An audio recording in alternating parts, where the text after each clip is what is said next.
کو پانی پلانے فرات کی طرف چلا. تمہاری آوازیں بلند ہیں. اس نے دیکھا کہ حسین کے بے سر لاشے پر ایک بزرگ قومی رکھے بیٹھے ہوئے ہیں. کبھی آسمان کی طرف دیکھتے ہیں، کبھی لاشے کو دیکھتے ہیں اور دور جملے کہتے ہیں ولدی قتلو، بیٹے ان لوگوں نے تجھے قتل کر دیا. ومن شرب ماء منعوا، اور بیٹے تجھے ایک گھونٹ پانی بھی نہیں پلایا. سپاہی نے یہ منظر دیکھا، اپنے جانور کو کھینچتا ہوا چلے ہوئے خیموں کے پاس آیا اور کہا سجاد تمہارے خاندان کا کوئی مرد حسین کے لاشے پہ رو رہا ہے، اسے بلا کے لاؤ. رو کے کہنے لگے مردوں میں میرے علاوہ کسی کو زندہ بھی چھوڑا ہے؟ کہا سجاد خدا کی قسم میں نے اپنی آنکھوں سے دیکھا. تو کہا اے شخص تم نے پہچانا نہیں، احمد مختار اپنے نواسے کے لاشے پہ رو رہے ہیں.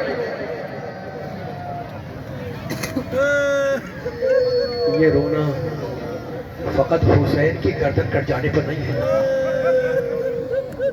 یہ رونا اس زخمی کان پر ہے جس سے گوشوارہ نوچ کے نکالا گیا. سن لیا آپ نے؟ بیٹیوں والے بھی بیٹھے ہوں گے. یہ رونا اس سر پر ہے نا قافلے پر ہے جو کربلا سے کوفہ اور کوفہ سے شام لے جایا گیا.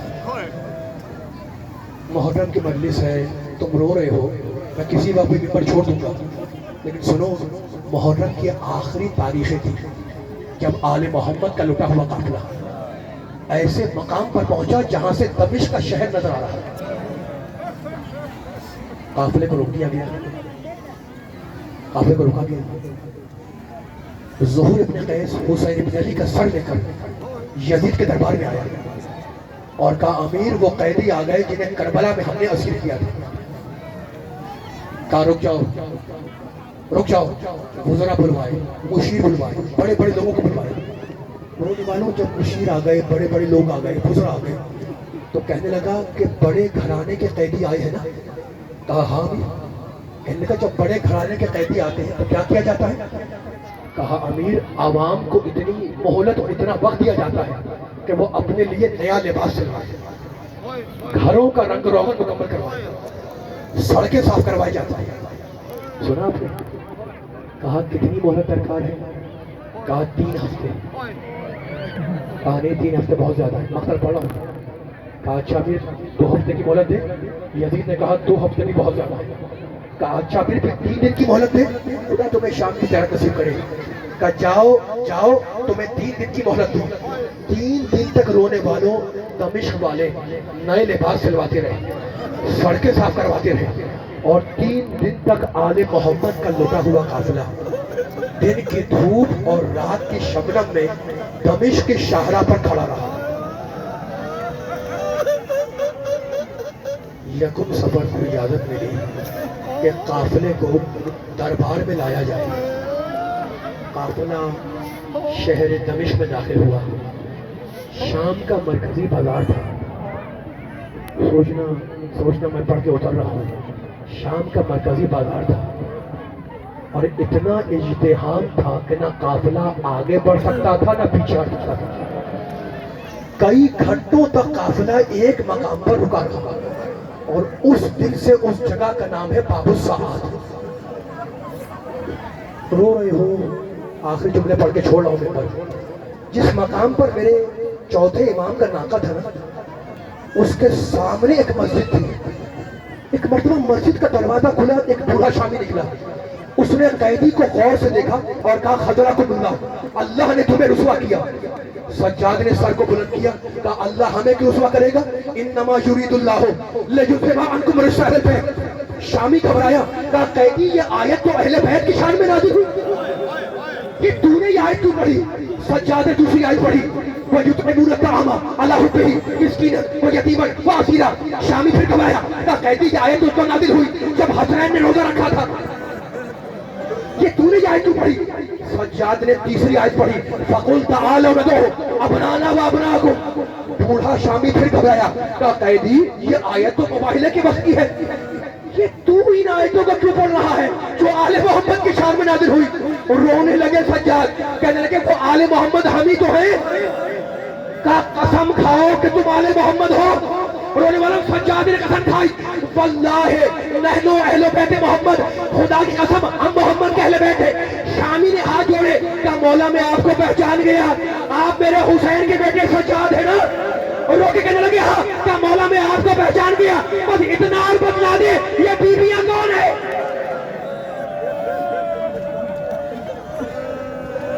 رو کے کہنے لگے یہ محمد کی نواسیاں ہیں، یہ فاطمہ کی بیٹیاں ہیں، یہ علی کی بیٹیاں ہیں۔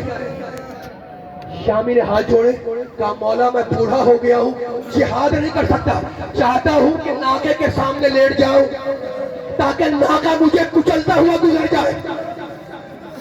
کہا شامی ایسا کیوں چاہتا ہے؟